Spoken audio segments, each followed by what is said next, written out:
Yo, what's up, everybody? Welcome to another episode of Fishy Film Fridays. This is episode 11. This week, we are watching American Splendor, and it's a film that came out in 2003. And I'm joined by J Red, Woof, woof, woof, woof, woof. Represent Cleveland. This is for you. and we also got Danny Ocean on the line. Hi, everyone. I want to begin by responding to Jared's comments last week about two types of friendships. Jared, can you remind the listeners what those two types were? No, you go ahead. It was like a month ago. No, what were they? One was like I have traveled. friendships that are rooted in reality and friendships that are rooted in shared dreams, I believe was the distinction he drew. And if I recall correctly, me and John clowned on him. So I would like to offer up Aristotle's three parts definition of friendship. What is this? You can't just have a rebuttal. This came out of nowhere. I was not prepared for this. He says there are three types of friendship: friendships of pleasure, friendships of utility, and friendships of virtue. And I am happy to say that you two give me no pleasure. You give me no utility, so we must be friendships of virtue. And I love you both. Let's get this episode rolling. Let's go. Nice. Yeah. Good rebuttal. Yes. That's it for the pod this week. Continuity. I like this. Yeah, today we're watching American Splendor starring the wonderful Paul Giamatti. This film came out in 2003. It was the winner of the Grand Jury Prize at the Sundance Film Festival. Paul Goat. Yeah. And it, on its face, this is a biopic, but the more you watch it, the more you realize it's more than that. There's documentary within this film. There's comic book. There's some animation within it. So it's like a biopic, documentary, comic book, and it all surrounds sort of the day in the life and the life story of this man named Harvey Pekar, who was what was he? He was a file clerk at the VA he's a hospital. file clerk, but he's famous for being a comic book. That's my VA hospital I use. It was Is actually... it really? Yeah. Well, Is it really? Yes. Do you go there? Yes. Why'd you go there? I filed for disability as a veteran. Because you're... Oh, Oh, wait, that's getting cut. not staying the fuck in. Oh, dude, we have people watching this. That's not what I meant to say. We're in the double digits. You can't do that, man. You're right. I actually can't. We're gonna cut that out. Nope, keep it. Your true colors are reflected. It's something It was Harvey so would have good. said. Harvey would have said that. But essentially, it's based off of this comic book and how Harvey came up with this comic book idea, American Splendor. Had you guys heard of this comic book series before this film? No. I've heard of it in passing, had no idea what it was really about, or that it was about like the true grit of like real people. I thought it was just like a daily comic strip. Never knew what it was really about. And I find people who, like comic artists and people who make comics, very interesting characters in American. Yeah, I was gonna say, how society. long does it take for us to get to Scott Adams on this podcast? I mean, I think when I think of some famous, comic book writers, there's Charles Schultz. Yeah, Peanuts that's guy. Snoopy, Peanuts. And then who did Calvin and Hobbes? Bill Watterson? Watterson. I mean, would Dr. Seuss be a comic? I book? would say, well, he was No, I guess he's a I'd say children's no. book. And then there's my man, Mr. Dilbert, Scott Adams, who this is a Scott Adams approved podcast. We agree with all of his political leanings, and we're fighting the good fight with Scott. So I was interested by this because I love. Why do you think you're interested in comic book artists, John? I think it's like, it's subversive. It's not a typical media It's because job. they're the only books you can read because you're. Well, no, it's not right. They are easy to read. You have to admit. Yeah. You could read a 200-page comic book in an hour, and you feel accomplished. You're like, I've read a book today. You feel accomplished. Okay, but that's not the real reason. The subversive thing, and then what else? Well, these people are making like it's the mind's eye creating these scenes. I used to make a comic book strip in 5th grade. I would draw little panels in my little notepad.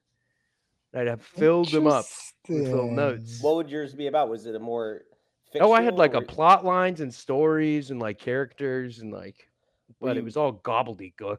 Oh, it's nothing about what was going on in your life. No, no, it was not. It was like superpowers and You didn't stick have figures a pooping and stuff. oh, okay, not a Tim Apple Splendor type And I think I situation. still have them somewhere. Might have to We break would those out. love to see those. That Yeah, we would. we could add that to our exclusive Patreon donors. What do you They'd read guys? those. What is your history with comics and like comic strips? Did you guys ever Mm, read them? I read a lot. I was obsessed with Calvin and Hobbes, which is probably evident from my Are you more personality. of a Calvin or a Hobbes? Yeah, you do kind of have that peeing on the thing sort of Not attitude. that. classic logo you see at every tailgate.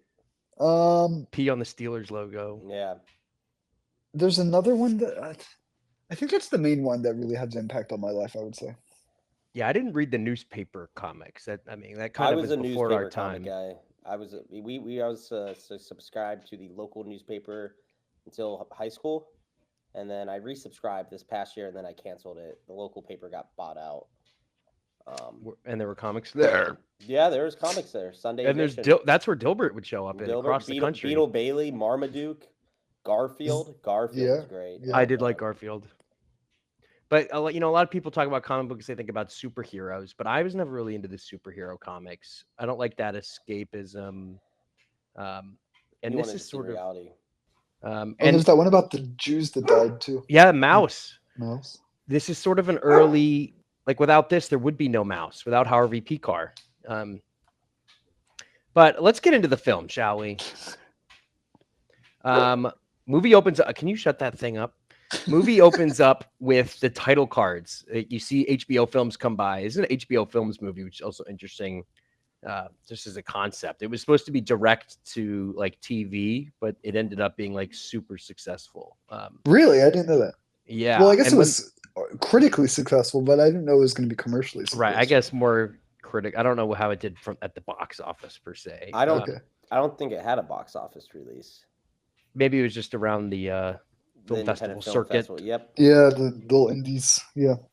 But it opens with the title card. You can actually hear somebody say action like as it's I like that. going. Did you catch that? I mean, it's sort of like it sets the stage for like what the form of this film is, where it's cutting in and out of like this documentary style. Which I And was trying to think of another movie that did that as similar and actually held up like a true plot line where like the story was not being pulled from itself from like narration as heavily.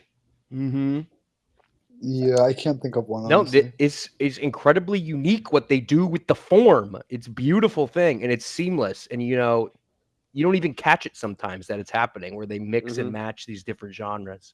Right. Anyway, we meet I love this beginning too because it just tells you all you need to know about Harvey Pekar and his life. It's Halloween and you see all these superheroes and it gets to Harvey. They're like, oh, Spider-Man, Batman, Superman, who's this? And he goes like, I ain't no superhero, I'm just a kid from the neighborhood. And it's Harvey Pekar. And the kids bully him. You show that he's kind Yeah, of they call him downtrodden right from they the call him get-go. Pecker. They call him Yeah. Pecker. Yeah. Now, Jared, do you relate to this at all? Well, I do have a couple of relations to the trick or treat. As a Northeast Ohioan, not far from where Harvey was trick or treating, there's a surprising number of children who do not dress up and just wear their civilian clothes. Really? Civilian. Because they can't afford it. They can't afford. I did have a couple of interesting observations that this is definitely a period piece. I probably guessing that they were trying to show the 50s or 60s when he was a kid of that age. Yeah. Caramel apples for trick or treat. Those were handed out. Did they hand out caramel apples? Which I do shows that used to be a big thing in Ohio because Ohio is home to Johnny Appleseed. And a fake person. No, John Chapman was a real person, helped settle the West. He was a Settled. giant. Settled quote. He was a giant with a giant bull ox. Like, what are you talking about? That was not him. That was the Paul Bunyan. And you're gonna say John Henry wasn't a real person next, I bet. William Henry Harrison? Like, who the hell are you talking about? Well, You I guys ever wanna- have a caramel apple? They're kind of yucky. Yeah, no, Oh, I love caramel never apple. eat one. What? They're terrible My for your teeth teeth. hurt from just thinking Oh, they about do. it. They're a lot No, of I like sugar. what I had two in my parents' house last January when I was trying to quit cigarettes and I was voracious. I was eating everything in sight. You And I cut them open to avoid the tooth element of it all. But the apple was like soggy and Oh, yucky inside because it had ew. been like encased in caramel You for had so bad long. apples. Yeah, they Yeah. did it wrong. They It's really not a good treat. yeah. No, you had a bad batch, It which is surprising. sucks. Pennsylvania typically has good apples. Are caramel apples the same as candied apples? Yeah, I think basically. Yeah, Okay. you got to get some good nuts and like stuff on the outside. If you ever go down to Yeah, they Disney, looked so delectable, and I Oh, cut them open, and it was like, ugh. One thing Yeah. that does upset me here, and I do want to give a little plug, is that this past Halloween, Americans spent over $7.5 billion on Halloween decorations, with most No, he's of going them to talk being about plastic. He's going to talk about plastic. with most Cut it out of the pod. Cut it most out of of the pod. them This isn't being LinkedIn. This with is not LinkedIn. with most of them being one-way use plastic Cut. that end up in our landfills, which Harvey would have brought up as a great point. Is like, when did we get away from the homemade nature of Halloween, where it's about community and not the commercialism? Because I don't everyone, think he would be talking about community. He doesn't really strike me as the community type guy. He's kind of a yes, he grouch. is. No, he's a big community person. We'll get to that, and I want to push that. I think people like Harvey are what help bind communities together, despite you thinking he doesn't love that you think he hates his community. One other thing I want to point out is you said one-way use plastic. Did you by chance mean single-use plastic? Well, they're actually One way. One way means they're non-recyclable. So single use is also kind of synonymous with that. Both one way is more so used in the industry to show how most In the plastics industry. You did not have to ask him that question because now Yeah. he's I going know, off. but he's so dumb and annoying. No, I had no, to no. pick at him. I'm sorry that your LinkedIn life is not as right. accomplished as mine. And so Harvey's Cutting walking all away. of that. So this was the first 5 seconds of the film. He's walking away, and they do a great match cut to Paul Giamatti, and he's older. Fucking great, yeah. Awesome. And then you immediately get introduced to the film in the opening credits where they show, hey, here's Paul Giamatti, Harvey Pekar. Here's the real Harvey Pekar, like walking in the background. And then they show Right. multiple cartoon forms, and they're like, Love hey, that.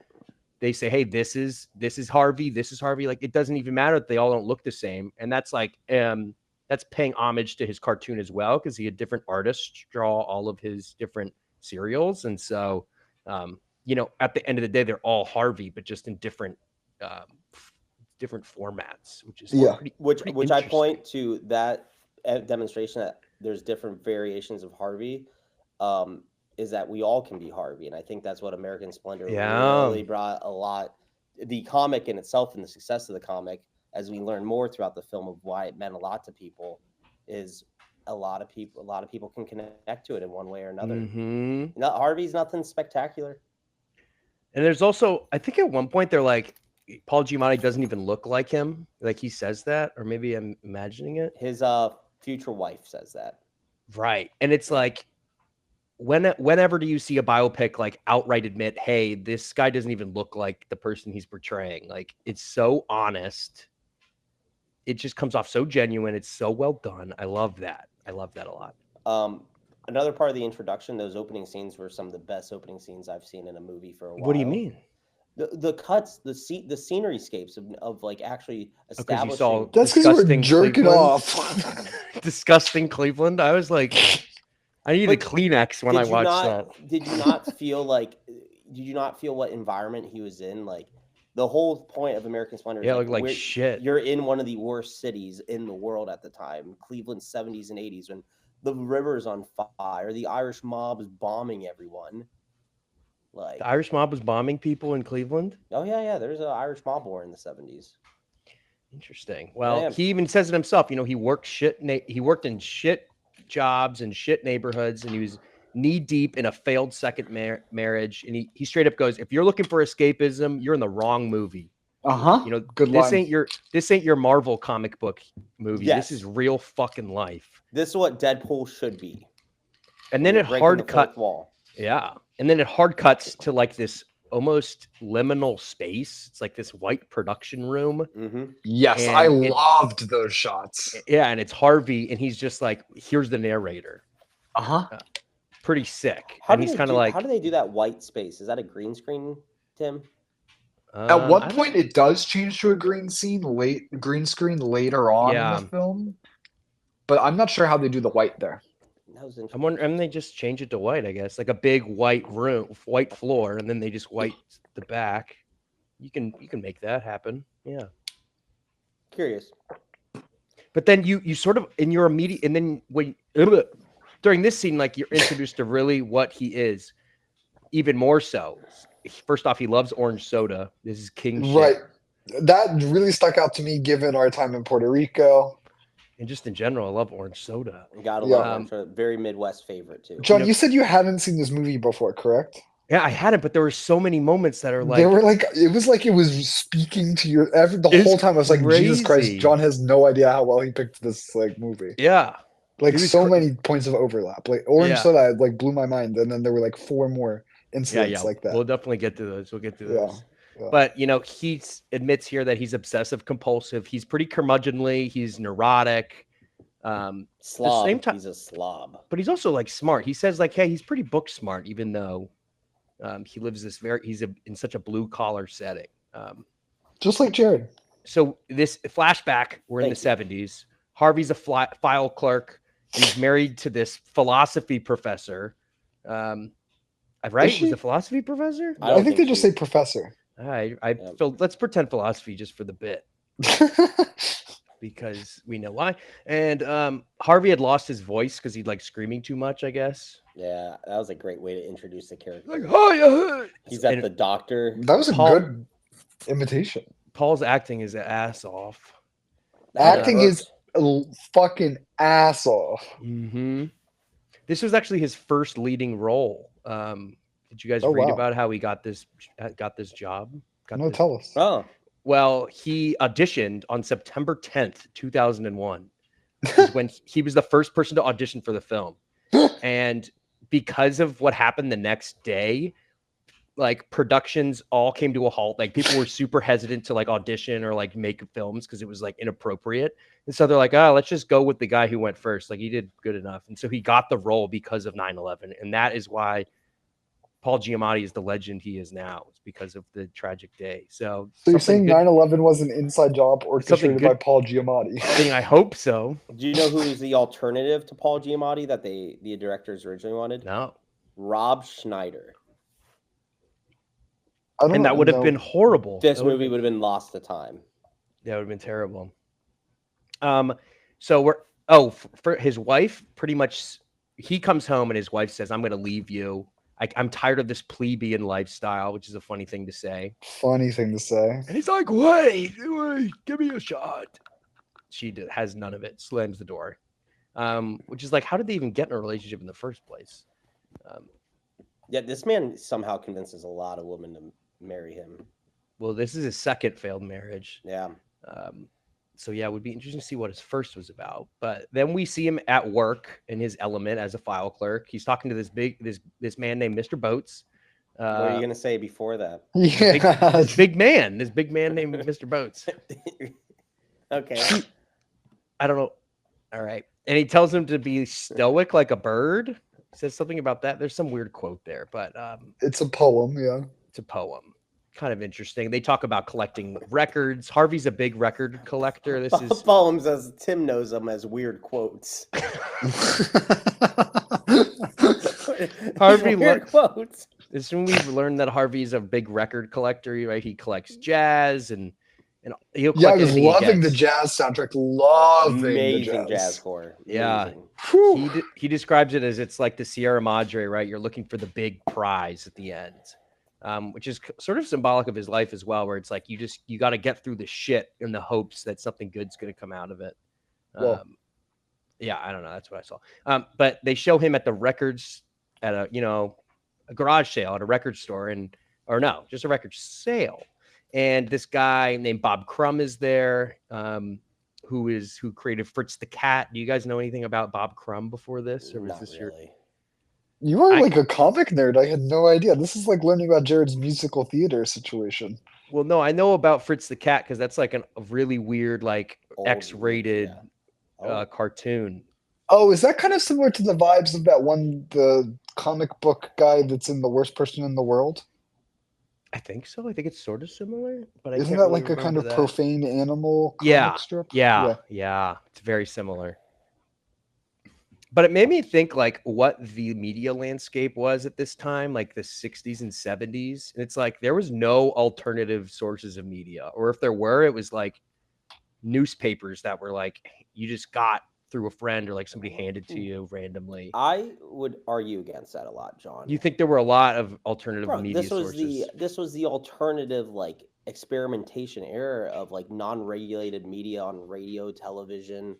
What are you But it's talking not about? mass market like it is now. Yeah. Like it's Yeah. What are you very talking about? isolated, insulated. It Yeah, was but there was not non-regulated television. You can just watch whatever you want. There were like 3 channels. no, you do your localized like public broadcasting, Yeah, but your public access no, I TV. think I think John's onto something here.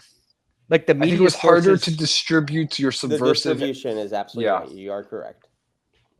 Yeah, Less like of a maybe you and globalized your world. friends could like have a zine together or whatever and get like 20 people to read it. Right. Yeah. Yeah, the fact that he was distributing out to Delaware, I think, was a big deal for him.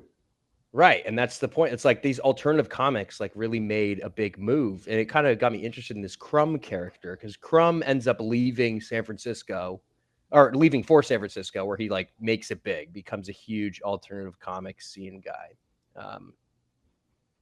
Which is interesting because that ends up helping Harvey later. Right. But he's sad. He loses his friend. Yeah, he's sad about it. He's upset. And it's like, damn, that must suck. Because you're like, damn, I want to make it big. And your buddy just left and made it big without you. Forgot about you. But he comes back. What type of friendships would you call Harvey? I really don't think any of these people really is friends. I think he's friends with the people he works with. I think they're just people that Yeah, I think it's a friendship of virtue with Mr. Boats. I think it maybe is a What about friendship of Toby? utility with Mr. Crumb. I think his wife, friendship of pleasure. He's kind of a pig with women, if I may say so What myself. about Toby, the autistic guy? Hard, maybe That's- pleasure. Yeah, because he like likes kind of messing with him. Yeah. Yeah. What about with David Letterman? Is he a friend? Oh, I do. Utility. I'm excited for the Letterman scenes later. Yeah. What were you gonna say? I do like when he's working with Crumb, when he really points out like they're motivated by money, which I find that interesting throughout the whole dynamic. Is he doesn't try to be as explicit about it, but he's always talking about getting this good bread and all. That's how Yeah. I phrase it. Which I thought was also funny because he often would his favorite food was often falafel. Whose? Harvey's. What are you talking about? When did he eat falafel? In real life, I did some back research. Oh. Yeah, but he was all about falafel. So like, He said he's a vegetarian later mhm. because he has a pet cat. Yes. Terrible. That was an reason. interesting thing. The fuck was I gonna say? Oh, so Crumb comes back at some point and he's talking to Harvey. Harvey's really down in the dumps, and he's like, he's had so many bad experiences. He wants to. He says he'd be glad to trade some growth for some happiness. Yeah, that was. I have that written down. Banger line. Yeah, that's a great. Goated. Like we'll remember that in 10 years. Type line. Yeah, really good stuff. Pretty goated. He's had enough bad experiences. He wants the good stuff now. And Crumb is drawing Harvey here. Grotesque, but he's drawing Harvey, which is a flash to what he will do eventually.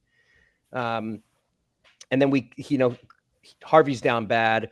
Back to the VA hospital, he drops a file and he sees that somebody was born and died in Cleveland, and all it says is file clerk on it, and that's it. And it's like he's just looking at himself. This is what he's currently going. Jared, how did you feel during that scene? I always wondered that because I don't know how often you guys come across obituaries, but like maybe every once in a while just type in obituaries and put in jobs that you're currently holding, like professor, or because Tim's a professor, and or marketing because Danny's in marketing, or whatever sad job I do with plastics. And then you see what people have done with themselves, or if that's all they remember themselves are. Because at the end of the day, you are just a file that someone's going to drop on the floor, which Right. also makes you think about how bad the VA hospital system, that one guy just dropping your file could have screwed over your whole disability claim. There's true. no cloud backing that up. That's true. Dude, the I 70s meant more so sucked. the living and dying in one location in Ohio element. I think Harvey's okay being in Cleveland. I think he's totally happy, and this goes back to I think he really appreciates his community. Um, Reversing back the scene before that, he was riding the bus, but he had a very amazing comment about decided to take the bus instead of The bus walking. gets you there faster, but Doesn't lengthen your something. life. And then the comic went to I'm desperately lonely and horny as hell when they were I doing think the that was scene. later. This was all kind of they were all within a couple minutes of each other. And you know, Danny, Okay, yeah. I think that's when you related most to Harvey is the bus conversation because I know you enjoy a good walk, but there's also times in your life that you might be walking, but you really are just lonely and horny as hell. I have a girlfriend who loves me. Um, Yeah, yeah. it was weird. What your point though is interesting where it's like Harvey cares about leaving a mark. He Mm-hmm. wants to be remembered for something. You know, Yeah, It's not about that bread; it's about his legacy. it's about his but it legacy, is but about bread as well. yeah, he also really is fiduciarily, that's a good word, minded. Like he cares about making money and he like putting an honest day's work, but he also wants to be remembered for something. Like it's Well, this sort of I think the yin and legacy yang. matters more because when we get to Letterman later on, that's demonstrated firsthand. Even though at the beginning of the Letterman, it was about the money. Mm. But he says I think it's great when he He says kind of wants fame. Like deep I may down, he be wants cheap, fame. but I have limits, man. That was one of his questions. That was one of his Mm. quotes. Yeah, the anti-Semitism with the woman at the grocery Oh, we're store, getting there. that Yeah, was yeah, interesting. that's where Oh we're yeah. here. Okay, so he starts drawing crude comics, and we see him at the supermarket.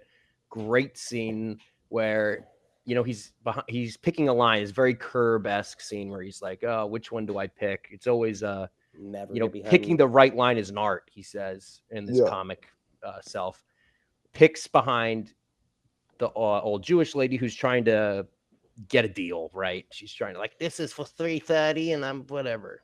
It was 6 cups for $2. She paid for 3 the first day, and so she only wanted to pay for the remaining 3 because she couldn't carry them all. Which Our is listeners really want the details there, no, Jared. they Thank need to you. know that. That's vital. That's vital. I was actually on her side, and I thought the cashier didn't handle that at the level she could have. But Harvey, like he kind of snaps here, right? He's like the cartoon version of himself, voiced by Paul Giamatti. He's like, "What are you doing? Are you gonna wake up? Your life's getting eaten away by all this crap. What are you gonna do about it?" And Harvey storms off, and that made me think: have you guys ever had a moment like mundane moments where you just want to like you can't believe how slow something's happening, or like some bullshit's happening, and you want to freak out and push them out of your way? You I've ever have rage that quit. moment? I've rage quit lines like that before, like where he slammed the grocery cart and made a very loud noise. Yeah. I've done that on occasion, or I usually just walk away from the situation and I'll just leave a basket full of groceries away, like merchandise, because somebody's being an idiot. I was I thinking about definitely that. have never rage quit a grocery shopping line because then you got to grocery shop again. However, am I ever breaking down over small issues like that? Yeah, I'd say like, 2 to 3 times a day. Yeah. That was probably what I related to him the most about, not being desperately lonely and horny, but just like the anger at the world thing. Yeah. I think Yeah. I've remembered a moment of my life when I was at the airport, at the Denver airport, and I had a Oh, tube of toothpaste. And I had gotten there from Baltimore with the toothpaste. And then on the way back, TSA took it and said, "You can't have this toothpaste." And I was like, "Are you fucking kidding?" Like I was so mad. But it wasn't a big deal. It's just airport toothpaste. security has been that's the one you have to watch your temper because that's when your life Right. can be really inconvenienced. That's the worst part. Yeah, But man, yeah. it is the worst of the government employees. Which I guess isn't as mundane, but it's still like such an infuriating moment. Oh, That shouldn't be. yeah. So then he stays up all night. He does an all nighter and he's making these comics, and they're very crudely done, just like little stick figures. And he wants to, and he wakes up the next morning. He's almost late to show Crumb his work. He's kind of shy about it too. He's insecure. Um, Talks about how he doesn't want to do this superhero shit. He wants to be subversive, open things up politically, like these underground comics. And Crumb is like, oh, these are really great. Mind if I draw these? And Paul Giamatti's ecstatic. His voice is cured once this happens, which I think is great. And he says, like, you've cured me by doing this. And so do you think his affliction was more mental than it was physical? I wonder if that part was real. I wish they would have cut the narration and been like, yeah, that actually happened.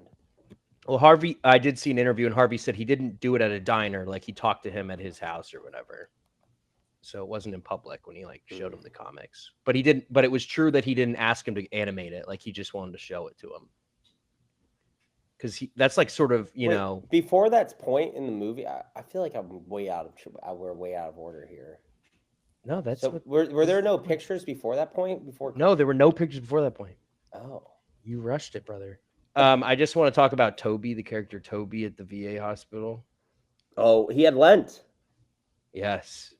Oh, the Lent thing? Big autism vibes. Oh yes. My God, the Lent thing. The best of that. I thought this Catholics. was Jared, and I was wondering if he was relative or if he knew him.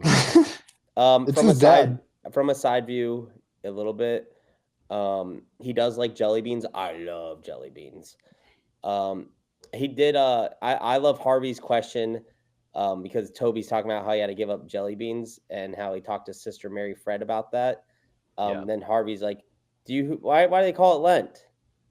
Did they have to give up lentils during Lent? Which I thought was great. Like, and then jelly beans. He said no, lentils are always groovy. Lentils. And then I made a quote that just for our listeners who aren't necessarily aware of the backroom dealings of this podcast, I would call your attention to the description of the channel on our page, which makes a mistake written by Tim Apple, where it swaps the word Lenten, which is the inspiration for the Fish Film Fridays title, for the word lentil. So this is actually a mistake that Tim Apple has made within the past year related to the podcast, and then it's depicted in the movie that he picked and had never seen before. Well, I thought the point was that it was a big... Didn't know that. Like, I was like, when that happened, I was like, oh my God, John has been playing 4D chess and pranking us for 8 months long, waiting to pick this movie. It was insane. No, bro. All I got from this scene was big autistic Catholic guy in Ohio. I was like, this is Jared. No, the lentil thing is like relevant. Well, he said lentils because they're eating jelly beans. No, he says lentils like, what do you eat if no meat? You eat lentils? And it sounds like Lenten, which is the exact same mistake you make. The jelly beans comes later, I think. No, that's that scene. They do return to jelly beans later on when they're like in the cut to the white screen studio. Yes, they do that. That's and a great... Toby's eating the jelly beans. Really good scene. Yeah. Enjoy it. I could watch that every day. Yeah, and I love you see Paul Giamatti and the other actor like watching, and they can't believe what they're seeing. Because these two guys, they do it better than they ever could. You know. Yeah. Just representing this big I did like nerd. The nun's name was Sister Mary Fred, which he kind of made a little bit of like a transgender little comment and dig on it. Like, what type of name is? Yeah, he did. Harvey did. What kind of name Jared's is Sister looking for Mary any Fred? Opportunity to get cut the trans down a peg. No, I didn't. I think Sister Mary Fred, I'm sure, does a great job. And honestly, if there's anyone with a Catholic nun sister that would be named Mary Fred, it'd probably be you, Tim. All right.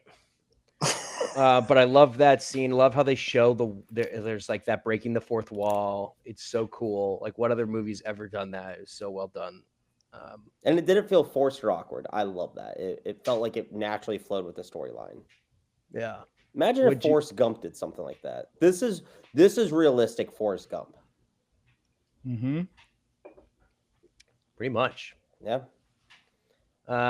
Let's cut to when the woman, the autistic bookshop owner is in Delaware, the comic book store. The lady. Forgot her name. What's her name? Don't remember her name either. I want to say Rebecca, but it's probably Oh, her not. name's Joyce. Her name's Joyce. You want to say Rebecca? Whoa. Wait, did we just skip him being at the bakery? Oh yeah, there is I a bakery love the scene. bakery scene. Oh, Right you before the go over bakery the. I don't scene. even remember what happens at the bakery scene. Well, one thing I want to note, right before the bakery scene, they showed this beautiful Greek Orthodox church that's in Westlake, and that I've gone. My sister was married in that church, so that church is still standing today, and that bakery is also still standing today. Really, Yeah, Lakewood. I'm sorry, not Westlake.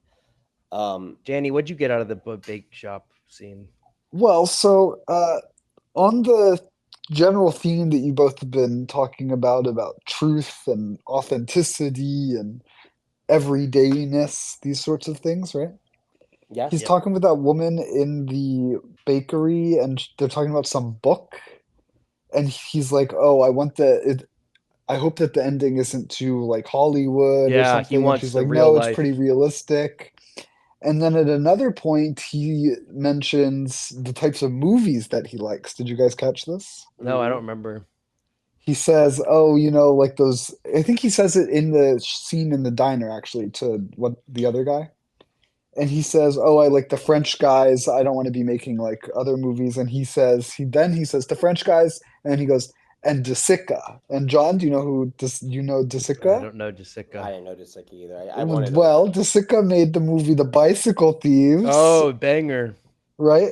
A banger movie that has influenced John's vocabulary for till the end of time with the phrase "got your goat," That's what they which say can in it. never be leaving is always leaving John's lips.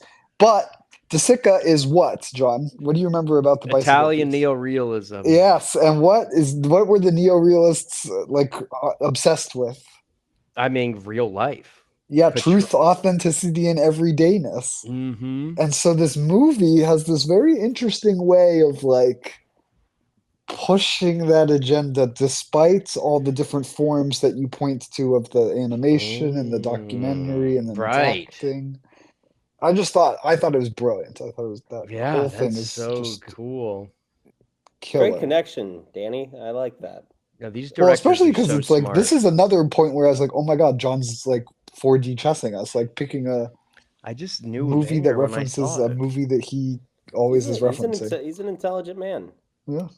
But the Just by bakery, happenstance. my other part of the bakery scene I liked is when he like ran into the lady from high school that we were discussing, and they asked like what they've been up to, and then he kind of just gave like, stuff. He's still living working his crappy job, and she's sort of unhappy because she can't even find time to curl up with a good book between her son and her husband. They're both, Right. and it's he pauses on that because he's like, oh, this girl's got it all, but is unhappy still. Like, is everybody just unhappy? And then you feel his real horniness come out when he like asks if she's married, and she's like, yeah, and then, or I He don't gets think he upset. has. He's He finds out dejected she's by married. it a little bit. Yeah, and then he doesn't know what Oh, to do. Yeah, you What? saw. sorry, football. I watched that too. I just saw that. Did you see that? Great pick. Danny, why do you think Harvey's like a creepo with women? Just the way that he like talked, like that interaction with the woman at the bakery, and then he like is like so with the Joyce thing at the beginning, he's a little bit weird, I would say. He was using the fandom of Joyce to his advantages Yeah, for companionship. He kind of pulled what's his name that made Rick and Morty, who started Justin like, Justin Roiland. Roiland. yeah, the guy, and how he was like trying to get like all these teenage fangirls to like Mm-hmm. be in a relationship with him Yeah, because it's they a were little. Yeah, that is a good point. there's a whole thing, and this goes back to a lot of animators are guilty of this, or comic book type people, and even modern day anime. So there's a higher number of them or a higher recognition of them. I feel like have these weird perverted relationships, which sometimes a lot of their sexuality is expressed through animation, which is interesting in itself because historically that's how we always had to do it until we had the beauty of photography and video as a medium. Video. Um, when he first met Joyce at the Amtrak station, which I'll tell you one thing, that Amtrak line is not a good line and would never actually drop or pick people up during the daytime or night or daytime. That's a 2 a.m. train that goes to Oh, she Delaware. got on the. She took a train. She took Amtrak when he met her at the train station, and within the first moment of seeing her, Yeah. which I also thought was great, she didn't know what he was going to look like, which I think Yeah. that's interesting. Is like a blind cross state date meetup. You'd have no idea what the person looks Right. like. Well, she had the only idea she had was the Comics, depictions of these Yeah, grotesque men, very yeah. cool. But he immediately says, "I had a vasectomy," which is funny, which classic. was such a funny thing to say, especially in the '80s or whatever. I think this was early '80s by this point in the film. Mm-hmm. That ends up being sort of a big deal for her, though, Yes, because yeah, she ends up wanting to have children later. yeah. Um, I didn't think it was going to be a big deal. I thought that was just kind of put in there as like a little bit of a humorous yeah, point. I think their first date's pretty funny. She takes him to like this yuppie. He takes her to like this yuppie restaurant. Felt Like like to an go back. Olive Garden. That's what I it thought seemed it was like. more like TGI Fridays sort of It was thing. Italian. That was the one thing I knew for sure. It was kind of Buca de Beppo vibes to Oh, throw it back Buca to de our first Beppo. episode. And then later at the house, she like pretty much reveals that she's like, what's the word when you always think you're sick? Hypochondriac. Yes. Yeah, she's Oh yeah, that. And then so many red flags. she's When we throwing go up back. in the toilet. But like this is the only kind of girl that would work for Harvey, a Right. psychopath. Yeah. Sick people What find people that are meant for them. what a statement! Like I would have cleaned up, but I didn't want you to. I didn't want to put on a like mask for you. The guy had like fucking like used tissues on the floor. Like that. Yeah, it's That man is gross. just like that's a dude who's not washing his hands. Well, he's disgusting. Which I have been in a lot of houses that are that gross in this part of the country. Yeah. What? Oh yeah, dude. There's an issue with like at home sanitation in the Midwest. Well, their whole relationship, like, it's sort of they fall into this relationship. She immediately, because I think he had tea. She likes that, and she goes, "Let's just pass all the bullshit. Like, let's just get married." Which is cute. Yeah, it's cute. I feel like this, Danny. I feel like your relationships are very well connected on like the pacing of them. How Harvey and Joyce interact. Like it's either all or nothing right away. Interesting. What do you think So about that, Danny? yeah, I would say historically that is true. yeah. I'm just saying. Yeah, I'm not saying every single one, but I felt like you would probably have had a very strong connection at this moment there. Especially some of the like companions you found sometimes are somewhat like a Joyce where they like you for your true self and know it right away. Yeah. Well, they get together. They work even with their neuroses, and they're Yes. perfect for each other. They end up like, a bunch of the American Splendor is a success at this point, even though he can't quit his job. They put a play on in California, and then there's another Harvey Pekar in the movie playing him in a play. So that's just like Yes, another I Harvey. love that. Was okay. So, cards on the table. I wasn't loving the documentary cartoon thing until they did the play thing and added another layer, and I was like, "Oh, I'm locked in now." Really? Yeah, yeah. I like that they took it another level. Yeah, that was cool, and it like shows how they met, and again, it's like not an accurate depiction, but it's just kind of funny. Um, so he's doing good. He's kind of like he's getting the notoriety he wants. What the fuck happens next? This is when I sort of stopped. The paying attention. timeline gets tough after this because then Revenge of the Nerds. I want to talk about that. yeah. Okay, what happened at Revenge of the Nerds? They go and see it because Is that Toby- next though? No, Yeah, it is. Letterman's first, man. no, Letterman's not first. Oh no, because they get married in Delaware. You're right. Yeah. They get Oh married yeah, in they get Delaware? married in Delaware, and Yeah, so he- he can't see the movie with his Toby, Um, autistic Toby, the who's out of autistic lens Toby. because he's eating jelly beans and White Castle at this point. Which I love the scene where Toby's eating all these White Castle burgers. Fantastic, great dynamic. I was so captured, and then Toby was not going to give him a burger. George's licking his lips like I'm enamored with this scene. Toby said, "You can have a couple fries," which Toby's is not the inspiration for Bubbles. I don't know where Trailer Park Boys could have really gotten that. That is dead on Bubbles. It also and then- reminds me of a lot of interactions I've had with you, Jared, honestly. But Toby gives him a few fries. Harvey talks to him about Revenge of the Nerds, spices him up. Toby's really excited about Revenge of the Nerds. He's a little disappointed Harvey's not going to come see it with him because of that wedding.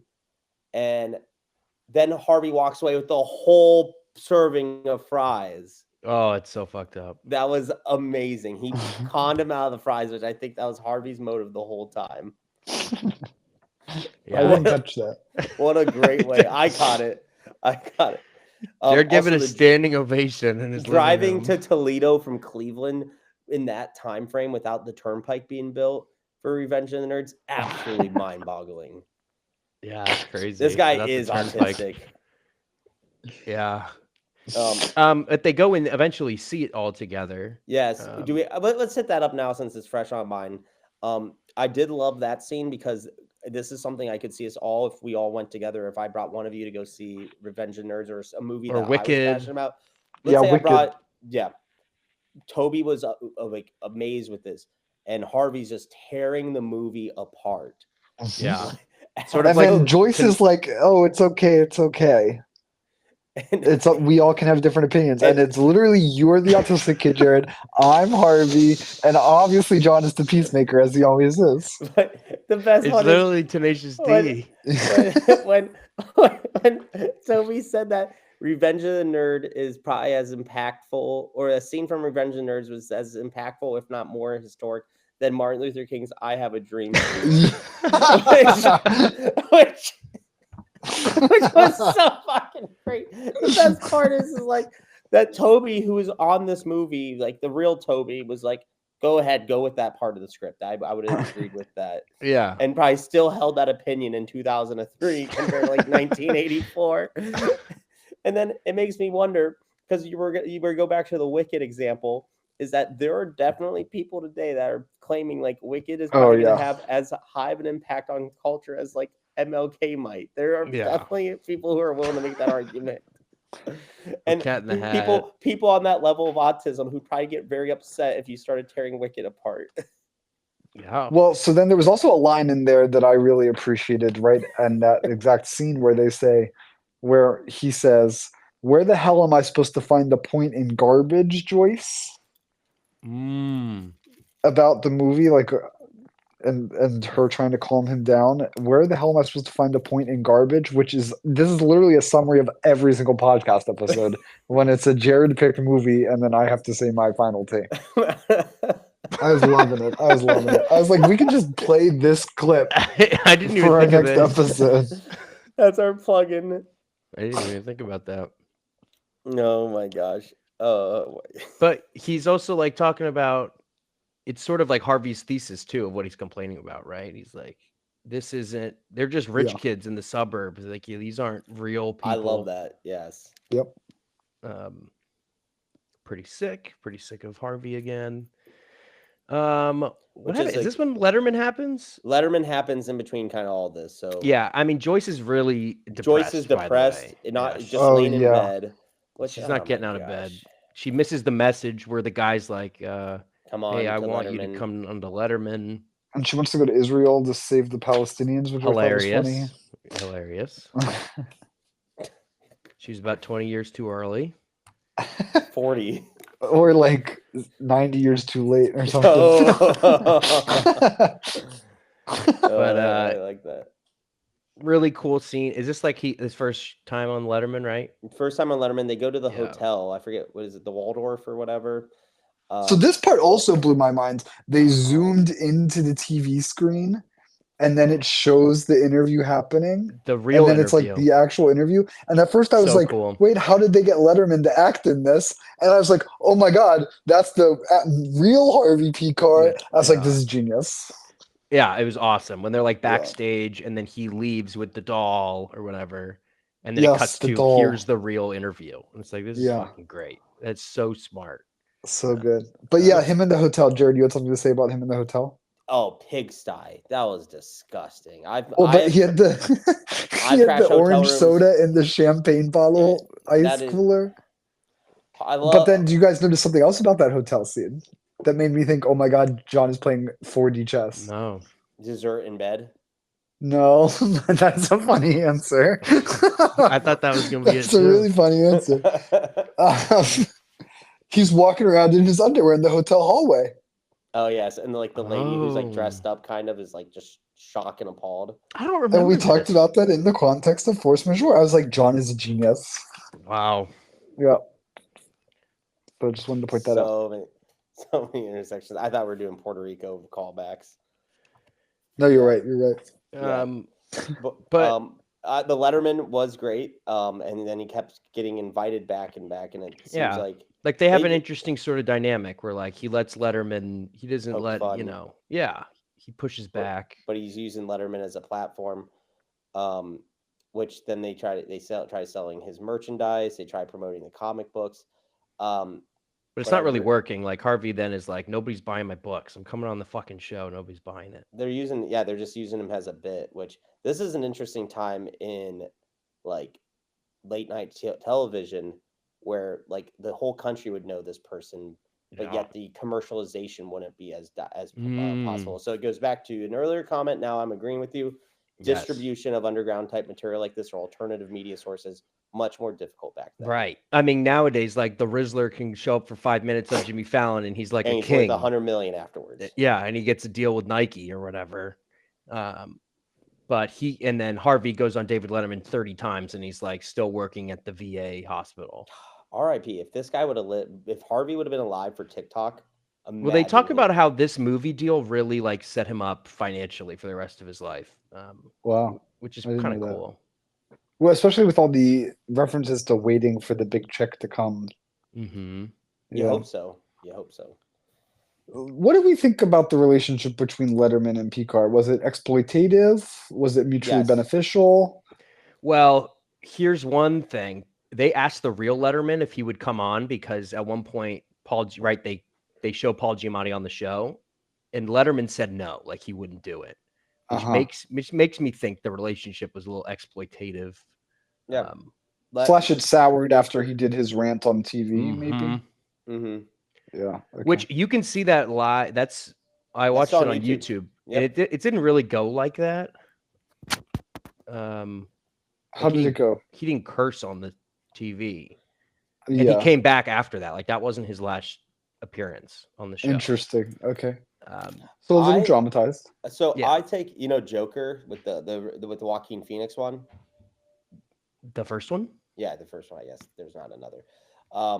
When he like blows Robert De Niro's like brains out. Yeah, I was getting a lot of those vibes from it. You think he was gonna pull out a gun and kill Letterman? I wonder how much inspiration was drawn from this real life event, because the comic strip, which will be an interesting dynamic because Harvey was against superhero comics, but in the 90s is when that comic strip of Batman came out where the Joker killed a talk show host and went on like a rant like that. Oh, interesting. Yeah, maybe. I was also that scene probably inspired by that congressman who shot himself on live TV. Oh yeah, that also happened. I forgot about that. Yeah. And the guy who killed himself on the podcast. It's you? Yeah, after you guys wait till my next movie pick. My next movie pick is just a video of me killing myself. Do you think his boycott was like reasonable, or do you think he was just trying to do like some virtue signaling to like make it look like he's an actual advocate and not just a comic book writer? Well, at the time there were like the writer's strike, right? And he like I think that's what this was referring to. No, it was about weapons, man. It was about weapons. Oh, because GE, yeah. I think a part of this is also the context of he knew he had cancer at this point, or he had a lump that he hadn't got checked. Oh, right. And so that was kind of affecting his mental state. He missed Joyce because Joyce is in Israel. Right. And was so this a plea for love to show his love that he cared about? It's a little bit of a spiral. I think. No, but I like Jared's point too, that like, he's making a fuss about the issue that's important to Joyce. Yeah, it was a gesture of love, I think. Yeah. One of the few that he actually does, really. He softens as he ages. Mm-hmm. Yeah. At this point, Joyce comes back and is like, "What's going on?" And they find out he has cancer. She feels his balls. And which anyone else check their nuts after watching this movie? I only checked my nuts. I checked my significant other's as well. Well, her nuts as well, to make sure there's Jared's in a relationship with Sister Mary Fred. I do that every night, brother. Damn it. No, I do it every time in the shower. So Do you Like, really? yeah. That's a little Jewish of you, John. You think it's just gonna appear overnight? Well, what are you doing? Like, what else are you gonna do? Might as well. I'm so Like, cleaning. Harvey I finds guess. out he has cancer, and I thought about this too, because this could really happen to any of us. All of us have probably had a family member or so who's been affected by cancer or whatnot. As it seems like all of our exposure to microplastics in our bodies are making this more and Oh more my god, this guy likely. in the fucking plastics thing. Um, but It's out too of the late. The three of us, there's no winning against the microplastics. there's no winning. It's Your all in little our net body. can't catch it. It ain't gonna catch it, but we're gonna get them Get back his eventually. ass. Just just me and Mr. Trashwell, we're fighting together. But here's what I do ask: is out of the three of us, who would be the biggest bitch in a Harvey situation and getting some cancer? Obviously me. Oh, Like okay. biggest bitch? You mean like make it a big deal? I mean, it would Oh, be. like absolutely just be miserable to be around. Like almost not want you don't want to give them any sympathy anymore, like at all. Like Oh no my help. god! I hope not. Hope nobody. But me, I would definitely make it a big deal. But also, if it was like terminal, I'd kill myself, and I've discussed No, this you at got to length live it before. out because it'd be cool. Because then you can do like your bucket list. No, fuck that. I don't want to be a burden. I say the Not same a thing about burden. Alzheimer's and what's the other one? Vegetable. Well, Becoming a vegetable. a curable like it's a If it's 80% ball chance. cancer, yeah, I'd milk that shit. Yeah, like it's gonna be painful and it's not gonna be an easy treatment process, but like it's gonna suck. Yeah. So you're saying you? Okay, I was also gonna say you, but okay. Jared's Tim, having flashbacks to me having a sprained ankle in Waterloo, Belgium. fucking more bitching than the whole French army did in 1815. This part of the film is sort of like the start of their new book, Our Cancer Year. Yeah. And Joyce knows that making a comic would make Harvey happy, so she invites an artist over when Harvey leaves to go to work or something. But he comes back and catches them, so this artist and his daughter are over. And at first, Harvey's kind of like, "We're not doing this," but then you can tell he's excited about it. I actually took away that I think Joyce was doing this as a way to like make herself commercially be okay because she knew she had no talent herself. So she's like, if Harvey dies, this could be like one last like way to commercialize off him. Maybe. Interesting take, but it seems like she did a pretty good job of writing them. No? What are you talking about on the talent scale? Yeah. I think she was getting better. Yeah, but like she was also a person who I think realized that she had limited capability with herself at that point as someone who just lay in bed and take advantage of room service. No, Joyce is a good person. Harvey. I do like they brought her back in the documentary part. Yeah, what'd you guys think of the daughter? The daughter who then becomes a part of Harvey and Joyce's Is that real? That is real, apparently. That was crazy and heartwarming, but also a little bit weird. Like, how's this other guy like, what's wrong with this artist? He can't take care of the fucking kid? Yeah, it was weird. Sounds like he just didn't want to, and then, like, the wife wasn't an option either. Or maybe he had, like, an addiction problem because Joyce obviously really wanted kids, and that Harvey... Weirdly enough, another Midwest thing I come across more often than not is kind of weird adoption situations where they're not legally adopted. Like your own, right? Not a legal guardian, but, like, just kind of being taken care of by another family. It's actually not that uncommon now, I'm thinking of it. In Ohio? Yeah. Especially a lot of broken homes. Takes a village. Takes a village. Takes the land. If only LeBron was... if only you got picked to be in LeBron's family. LeBron was in a situation like that growing up. He did not live with his mother most of his post 10 years old life. What if Harvey Pekar had raised LeBron? What would have happened differently? LeBron would be making very, very terrible, like, anime. It would be that image of him in the pool, but it's him holding a gun to his head, and it's the same caption. Same caption. Can't believe this is my life. Oh boy. What happens after they adopt a daughter and after cancer? Harvey loses his hair, which he recovers from cancer. Yeah. And they just sort of resume their everyday lives. They're going ice skating together. Yeah, ice skating scene was cute. He was eating that pizza. That pizza looked good. I was That like, is he gonna double stack that shit? And they're just embracing each other, you know. And Harvey admits, like, he's like, this ain't easy. Like the daughter, she's got ADHD, she's crazy. Wait, that was a thing? I don't remember that. Yeah, he like mentions it when he drops her off at the bus. Like, this is a handful. Like, life isn't getting any easier, but it's going. Yeah, I thought it was interesting how Joyce could like diagnose everyone's mental illnesses on the spot. That was kind of funny. Mm-hmm. I feel like everyone's either knows a girl or is even Yeah, dated a girl who thinks they're like a psychologist and can just Right. Because diagnose they read the shit. DSM or whatever. Oh my TikTok has made everyone into a Joyce, where they think they have diseases and that they can identify No, diseases in the other worst people. the worst people are like pre-med students who do that. Or worse yet, people who are like in nursing school. Yeah. Yeah, when they like try to diagnose you, it's like it's so rude. Terrible. You don't know what it is.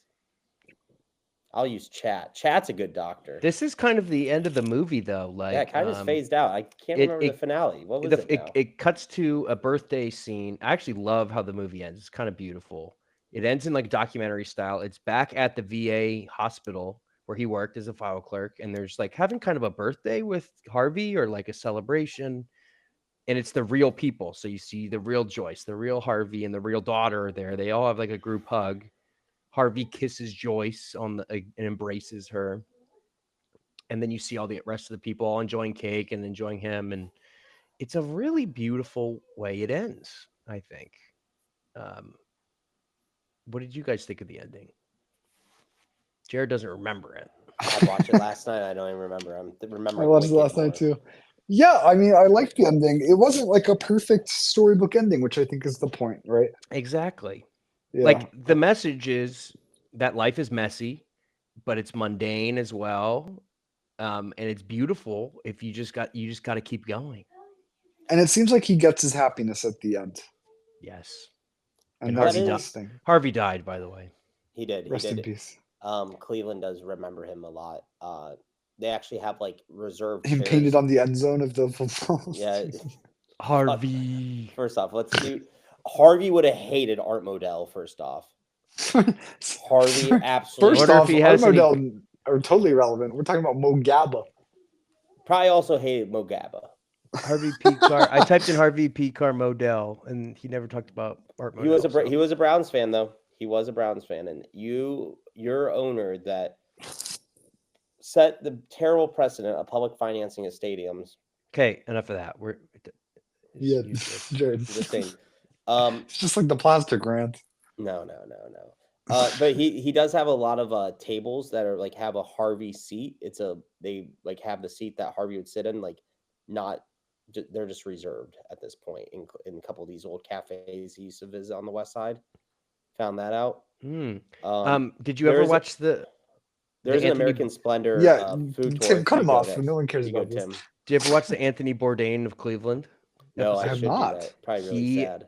Anthony Bourdain talks and interviews and goes around town with Harvey Pekar. It's a good episode. We need to do a reaction video. And it's sort of done in the style of the movie. Like you can tell Bourdain loved the film. So that's whoa. Good for Tony. Good for Tony. So that would be my recommended watch after this. That's good stuff. Yeah. It was a great highlight. Like he talks about how like Bourdain says like Pekar's like a hero for him. So that's kind of cool. Interesting. A very miserable man who still can find some happiness in life with the small things, and I think Anthony was one of those. Yeah, he found some happiness in a small thing that was a belt. Oh, I thought you'd say his wife. Poor Sucks. Anyway, that's the end of the film. Tried to rush it at the end because you guys got bored, but I think it went well. It was a great one, man. It was good. Great. Yeah, we're working on it, and I think you guys need to learn how to be better support cast, but we're going to talk about that later. You sailed this ship as well as the Edmund Fitzgerald in Lake Erie. Gotcha. That crashed. I know about that. Midwest fuck. Okay. Who wants to go first on a review? Who reviews first? I guess Jared. Yeah. Well, I do have a surprise for you at the end. After you reviewed Tim, but I'll give mine. Uh, Overall, I will try to remain as unbiased as possible on this. I thank you for picking a movie that featured one of the most underrated cities in the world, the first city that actually had commercial electricity in the 1880s, This is ridiculous. Cleveland, Ohio. There's so Um, much. and I think as Tim kind of brought us a lot of intersecting points here that kind of showed where a lot of our friendships and podcasts have converged. I think this also was a coming home event for me as well. Um, Coming out for you as well. yes, as Sister Mary Fred. I do have the Guardians of Traffic Market Garden drinking tonight, and I think Harvey is the real one of the real guardians of Cleveland in his spirit. Um, as a grumpy man who had little, but at the same time was very rich in a lot. Um, Someone who history may little note nor long remember, whether it's his film, his comics, but oddly enough, his life would be connected more to us than any other movie we've watched before. I don't know any other movie we would have He's connected. speaking in like tongues. No. I don't know any other movie where the main character connected to all three of us more than Harvey. True. It's true. Yeah, Even though that's none of fair. us are comic book artists or writers. Well, John is. Yeah, Aspiring. yeah, aspiring. Sorry, I forgot about your childhood dreams. So, the story of Harvey. This is one I'm glad was told and shared, and done in a very entertaining style because this could have been in a really cheesy or just like forgotten way. I wish this movie got more kudos than what it has gotten. I would have never known about this unless you brought it up, Tim. You're welcome. And I think we as a community should try to push this. And it goes back to Harvey cared about his community. He walked it. And those who walk their communities care about the ground that they're above. So, American Splendor. Thank you, ChatGPT. Fresh. No, none of that was chat. That's all out of the heart. Fresh off the streets of Cleveland. I'm giving American Splendor a beautiful 4.5 out of 5. Wow, that's a good Some score. pacing was a little off, which I would have improved on. Here we go with the pacing again. He doesn't know what it means. I just felt like some years just went by really fast and it was tough to keep track, and a lot of stuff just blended. But it's a documentary mixed with like some commentary, some just really random dialogue that was non-consequential, but I enjoyed it. So great storytelling capabilities. Would watch again. Recommend it to anyone who's a fan of film, fan of Cleveland,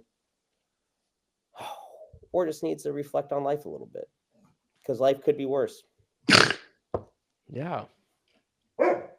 This is why I had Jared go first, because I knew it was going to be 5 minutes long. Yeah.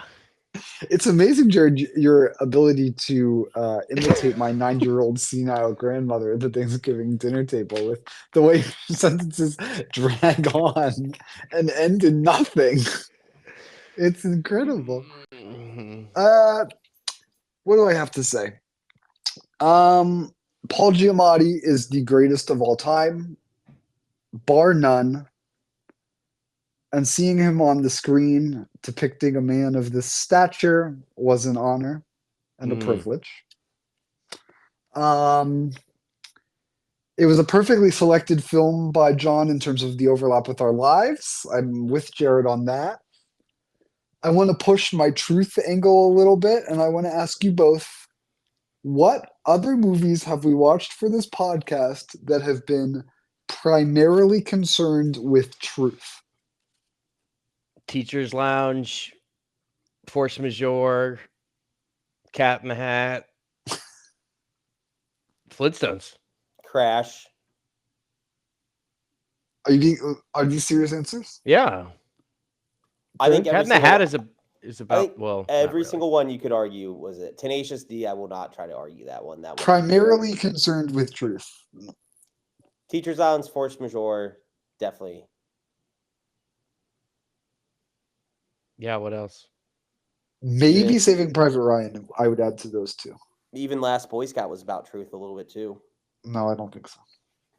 I think my point is that this one is the one that does that best, and I really liked the Desica thing, and I really liked the conversation about the fucking the book in the bakery. Like I was, and the other conversation. Yeah, so I think it really does that. It does it well with the documentary thing and the cartoon thing. I thought it was beautifully done in that way. And I'm giving it. You ready for this? Oh The shit. best part of this is that Jared and I agree for once. I'm giving it a 4.5 out of 5. Hell yeah. Wow. Yeah, I mean, I picked a banger of a film. Like that is the main takeaway. This shit rocked. I judge a film by like how much I think about it after I see it, like the next day. Yep. I was thinking about this movie for like a week. This thing rocked. Cleveland rocks. First time I saw it, I was like, "This is a Yeah. perfect film." And then the second I watched it twice, and the second time I think I was a little softer on it, Interesting. but still thought it was great. Like Paul Giamatti kills it. I love just like that this is his first leading role, and he did so well, and everything we've talked about. Then John Adams happened. Well, Sideways was next, which is another banger. Banger. You guys have seen Sideways, right? Yes. I've never. Yeah. But I just find his story inspiring, and it's so emblematic. Like what's really, movies are all about, this escapism, but it's just like movies about life, and it's mundane, and it's not pretty, and sometimes it's ugly and neurotic and rude. But it's just so honest that when the film ends, like you're just like, it's just so genuine. You can see it through the screen. I loved it all. I'm giving it a 4.5. We got 3 4.5. Oh! This is definitely the freshest of the Fishy films. Let's fucking go. This is gonna raise my rankings. Yeah. No fish in the film. However, we did get the lentil. Got thing it. and There the was lent a lot. thing. There was a lot of Catholicism in the film. Yeah. So He ordered fish. Catholic stamp of approval for a Catholic podcast. He did order fish at a couple places. Did he?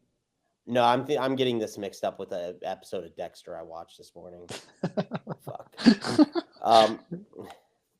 I know, Danny, it's your pick next. Yes, I will do that. Would you like to do that? And I can share an announcement after. What is your announcement? This is scary. Does he have cancer? So stay tuned for the whole episode. My pick for our next installment of Fishy Film Fridays is, drumroll please. Actually, it's interesting, Jared, that hand placement. Remember that hand placement when I say the name of the movie? The movie is based off of Tim Apple's great text bit about the spin-off of The Sopranos. We will be watching, Jared was just touching his boobs, The Voyeurs, starring Sydney Sweeney. What? Oh, I know about this movie. I don't know about this. I've never seen this. And it's a marking of a détente in the relationship between me and Jared, between I'm picking a sort of lower brow film and I'm picking an English speaking film. And it's got Sydney Sweeney's boobs. Oh, that's why you said Jared was touching his boobs. And it was inspired by John, you saying Sydney Sweeney as a character in The Sopranos. Really putting us in a compromising situation for that next podcast. Why is that? Yeah, we were going to be talking some hot topics that our significants may not enjoy, but that's what this show's about. It's about the truth, and that's why we don't get on Letterman anymore. Is because we're here for the truth. Okay, Jared, surprise time. Well, I can't say we did hint that he had cancer earlier, so that would have been. Jesus Christ. That's the end. That's the end.